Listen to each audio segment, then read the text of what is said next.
आप सुन रहे हैं वैशाली की नगरवधु, अध्याय कौशलेश प्रसेनजित। महाराज प्रसेनजित कोमल गद्दे पर बैठे थे। दो यवनी दासियां पीछे खड़ी चमर ढल रही थी। उनका शरीर अत्यंत गौरवर्ण था। आयु 65 से भी अधिक हो गई थी। उनके खिचड़ी बाल बीच में चीरकर द्विफालबद्ध किए गए थे। बड़ी बड़ी मूछें यत्न से संवारी गई थी और वे कान तक फैल रही थी। वे कोमल फूलदार कौशे पहने थे और कंठ, भुजा और मणिबंध पर बहुमूल्य रत्नाभरण पहने थे। इस समय उनका मन प्रसन्न नहीं था। वे कुछ उद्विग्न से बैठे थे। कंचुकी ने राजपुत्र विदूढ़भ के आने की सूचना दी। महाराज ने संकेत से आने को कहा। विदूढ़भ ने बिना प्रणाम के आते ही पूछा, महाराज ने मुझे स्मरण किया था।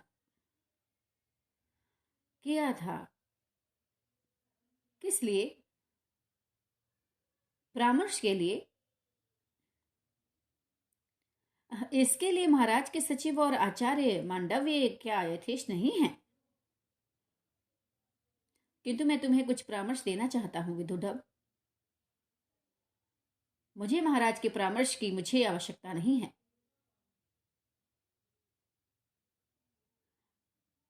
किंतु रोगी की इच्छा से औषध नहीं दी जाती राजपुत्र। तो मैं रोगी और अवैध है महाराज? ऐसा ही है। यौवन, अधिकार और अविवेक ने तुम्हें धृष्ट कर दिया है विदूढ़भ। परंतु महाराज को उचित है कि वे धृष्टता का अवसर ना दे।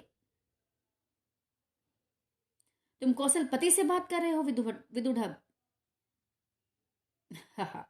आप कौशल के भावी अधिपति से बात कर रहे हैं महाराज। और इस तरह क्षण भर स्तब्ध रहकर महाराज ने मृदु कंठ से कहा, पुत्र विचार करके देखो, तुम्हें क्या ऐसा विवेकी होना चाहिए? मैं कहता हूं, तुमने मेरी आज्ञा बिना शाक्यों पर सैन क्यों भेजी है?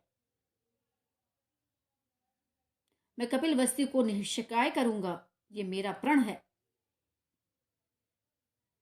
किस लिए सुनूं तो? आपके पाप के लिए महाराज, और किस लिए? मेरे पाप? धृष्ट लड़के, तू सावधानी से बोल। मुझे सावधान करने की कोई आवश्यकता नहीं है महाराज। मैं आपके पाप के कलंक को शाक्यों के गर्म रक्त से धोऊंगा। मेरा पाप कह तो कहता हूं, सुनिए। परंतु आपके पापों का अंत नहीं है। एक ही कहता हूं, आपने मुझे दासी से क्यों उत्पन्न किया? क्या मुझे जीवन नहीं प्राप्त हुआ? क्या मैं समाज में पद प्रतिष्ठा के योग नहीं? तो किसने तेरा मान भंग किया? आपने शाक्यों के यहां किस लिए भेजा था? शाक्य अपने करद हैं। पश्चिम में वत्सराज उदयन कौशल पर सेना तैयार कर रहा है। पूर्व में मगध सम्राट बिंबसार वैशाली के लिच्छवी अलग खार खाए बैठे हैं। और ऐसे अवस्था में शाक्यों का प्रेम और सहाय प्राप्त करना ही था। इसीलिए और किसी को न भेजकर कपिलवस्तु तुझे भेजा था। तो मेरा प्रिय पुत्र है और शाक्यों का दोहित्र। शाक्यों का दोहित्र या दासी पुत्र? आप जानते हैं वहां क्या हुआ? क्या हुआ सुनेंगे आप?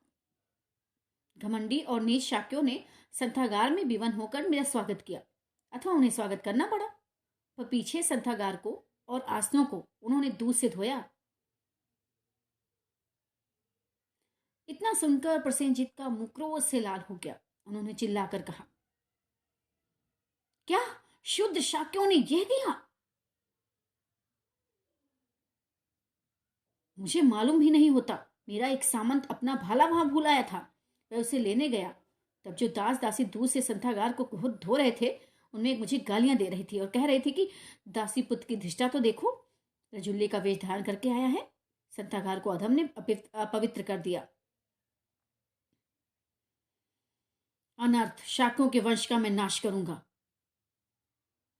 आप क्यों पिताजी? आपका उन्होंने क्या बिगाड़ा है? आपको शाक्यों की राजकुमारी से ब्याह का शौक चढ़ा था क्योंकि आप राजमत से अंधे थे।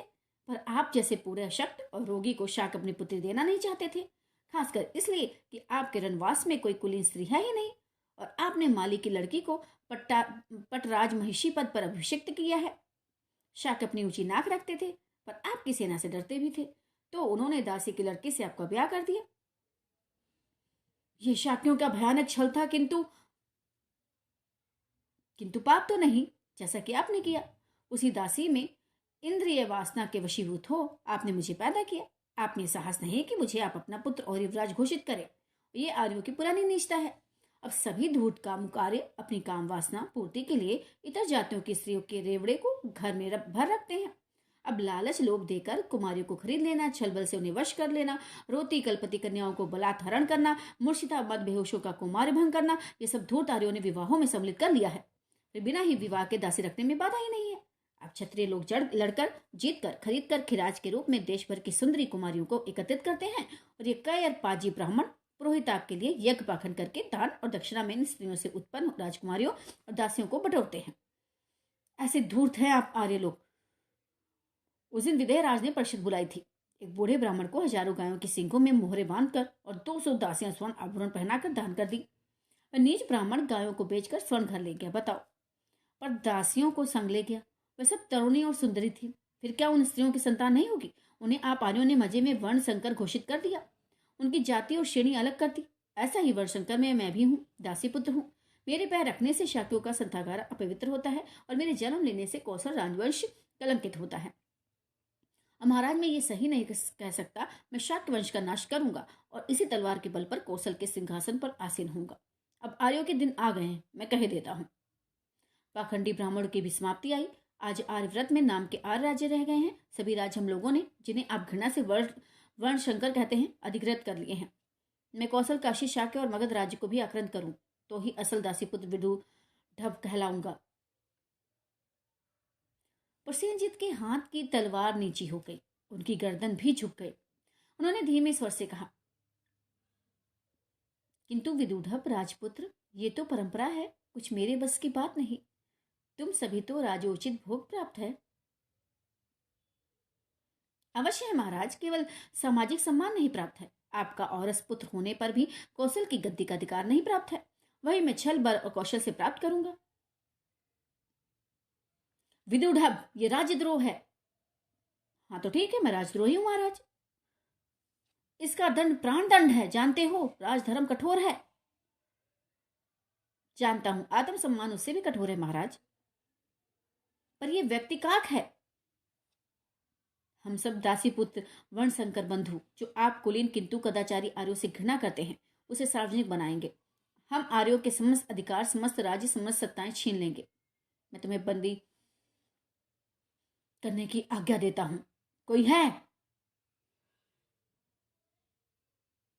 और मैं अभी आपका सिर धड़ से जुदा करता हूं।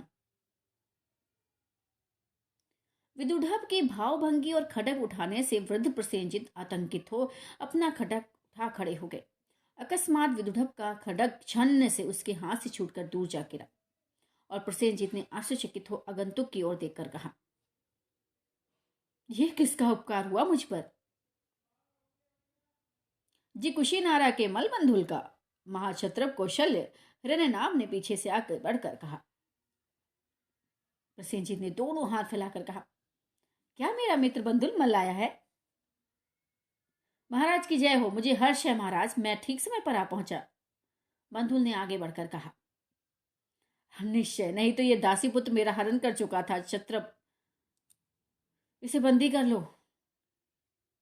बंधुल ने कहा, महाराज प्रसन्न हो, इस बार राजपुत्र को क्षमा कर दिया जाए। मैं समझता हूं वे अपने अविवेक को समझ लेंगे।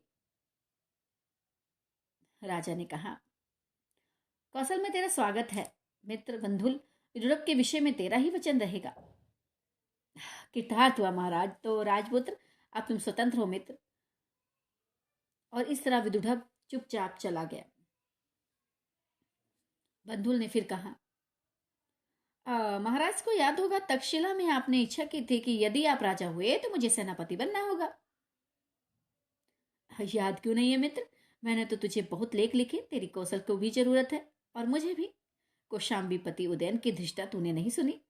गांधराज कलिंगदत्त ने अपनी अनिंद सुंदरी पुत्री कलिंग सेना मुझे दी है, तो उदयन उसी बहाने शेवस्ती पर चढ़ने की तैयारी कर रहा है। इधर मगध सम्राट बिंबिसार पुराने संबंध की परवाह न करके कौशल को हड़पने के लिए कौशल पर अभियान कर रहे हैं। अन्य शत्रु भी कम नहीं है। बंधुल मित्र, कौशल को तेरी कितनी आवश्यकता है, और मुझे भी, मैं तो तूने देख ही ली है। तो मैं आ गया हूं महाराज, पर आप मेरी कुछ शर्तें हैं। कहो मित्र, मैं स्वीकार करूंगा। मैं वलवंश में हूं। अच्छा, समझ गया। तुझे कभी मल्लों पर अभियान नहीं करना होगा। मैं राज्य विस्तार नहीं चाहता हूँ, जो है वही रखना चाहता हूँ। और कहो मित्र। कुछ भी तेरा प्रिय कर सकता हूँ। बस महाराज। ठीक है, तो कौशल्य हिरेनाव मित्र बंधुल का सब प्रबंध कर दो। जब तक हम साकेत में हैं, बंधुल सुख से रहें। ऐसा ही होगा महाराज। और श्रावस्ती जाकर तुझे मैं सेनापति के पद पर अभिषिक्त करूंगा। तेरा कल्याण हो। जा, अब विश्राम कर।